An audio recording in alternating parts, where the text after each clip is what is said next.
today's video, I'm going to be teaching you guys how you guys can send crypto from Metamask to Trust Wallet. So basically, for those people who do not know Metamask, basically Metamask is similar to Trust Wallet. It's basically a wallet where you guys can store your crypto, and it's an app. So it's going to make it easy for you to, transfer crypto using Metamask and Trust Wallet, alright? So if you guys want to know more about it, you can visit the official website, but this video is on how you guys can transfer crypto. Now remember, when you're transferring crypto, remember to copy the correct wallet address. Even if a single digit from that wallet address is mistaken, then it's going to be transferred to the wrong wallet. That means basically your crypto is lost. So just keep that in mind and follow the steps. If you want to go to your Trust Wallet to get the wallet address of the crypto you want to transfer. So right now I'm going to go to my Trust Wallet over here. Now once you're in Trust Wallet, you want to choose which crypto you want to accept. In another word, which crypto you want to send from your Metamask. Let's say I want to send Ethereum from my Metamask. I'm going to click on Ethereum over here.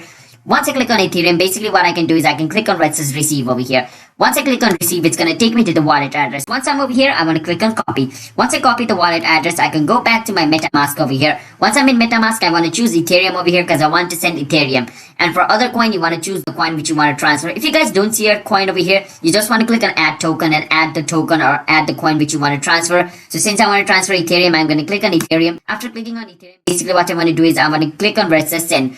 Now, once you're over here, basically you want to paste the wallet address which you copied from your, from your Trust Wallet. And after you paste the wallet address, as you guys can see, it's correct. So you want to click on next over here. After you click on next, it's asking you to choose the amount of Ethereum you want to transfer. Let's say I want to transfer 1 Ethereum and I can click on next. Now, since I do not have enough Ethereum, but it's not going to take me to the another step. But if I had enough Ethereum, once I click on next, my Ethereum will be sent to my Trust Wallet.